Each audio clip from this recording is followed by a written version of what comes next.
Assalamualaikum warahmatullahi wabarakatuh.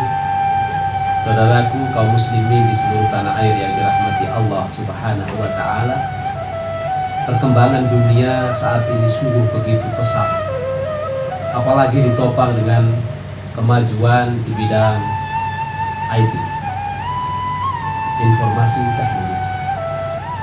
Sungguh ini memudahkan banyak hal bagi umat manusia, tapi sekaligus mengancam terhadap eksistensi peradaban, eksistensi kultur dan kebudayaan yang sudah berkembang dan menjadi pegangan masyarakat.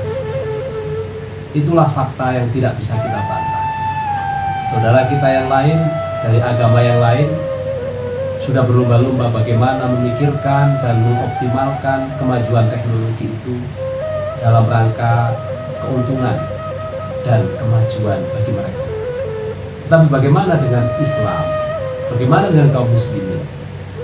Apakah ikut dalam arus kemajuan teknologi, kemajuan informasi dan teknologi, atau kemajuan di bidang yang lain? Ternyata tidak. Banyak dari saudara kita kaum muslimin sampai detik ini masih terus berdebat soal perkara-perkara khilafiyah. Soal boleh tidak membaca Sayyidina dalam menyebut nama baginda Rasulullah SAW. Soal boleh tidak tahlilan, yasinan, membaca qunut dalam sholat subuh dan lain sebagainya. Isu-isu ini yang terus terjadi sejak zaman ratusan tahun yang lalu.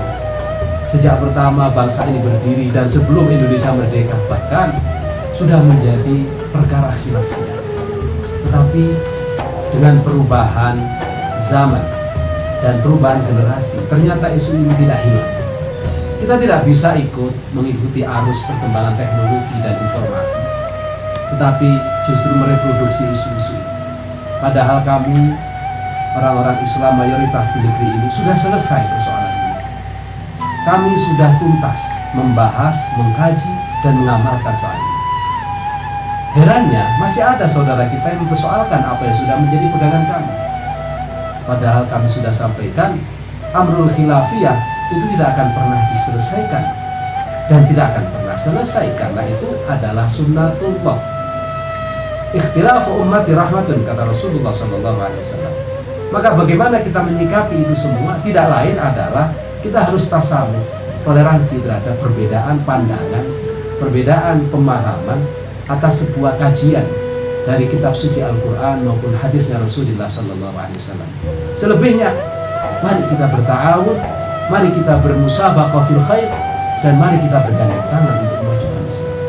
Jangan terus diungkit perbedaan-perbedaan itu, apalagi sampai mengkafir-kafir.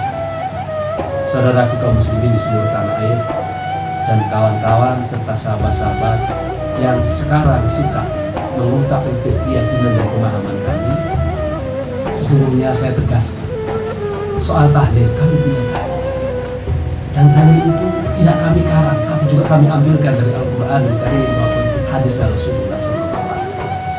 Soal yasinan pun kami punya, soal qunut kami ada dalilnya, sabdanya baginda Rasulullah SAW. Soal apapun yang kalian perdebatkan, kalian pertanyakan,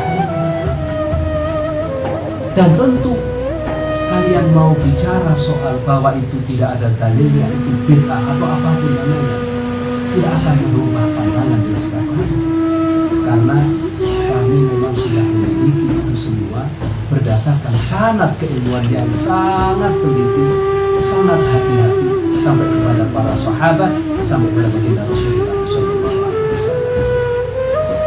Oleh karena itu, mari saya mengajak perbedaan-perbedaan yang ada dalam perkara khilafiyah ini kita jadikan sebagai kekayaan dan kemudahan dalam Islam, bukan menjadi pemicu dan awal dari sebuah konflik berkepanjangan yang akhirnya tujuan ukhuwah Islamiyah yang satu, yang kuat, yang utuh itu terbengkelai hanya gara-gara amrul khilafiyah. Siapa yang senang kalau kita terus bertikai? Siapa yang senang kalau kita terus berbeda? Tentu bukan umat Islam, tentu juga bukan Allah dan Rasul, tetapi orang-orang yang ingkar kepada Allah dan orang-orang yang selama ini ingin Islam tidak besar dan tidak maju. Semoga apa yang sekarang menjadi keyakinan kita bahwa Islam itu ya'lu wa la yu'la alaih bisa kita bangun ke depan lebih baik, karena kita bisa kembangkan sifat toleransi di antara kita dan lalu saling mendukung untuk kemajuan Islam. Demikian, terima kasih atas segala perhatian, mohon maaf atas segala kekurangan.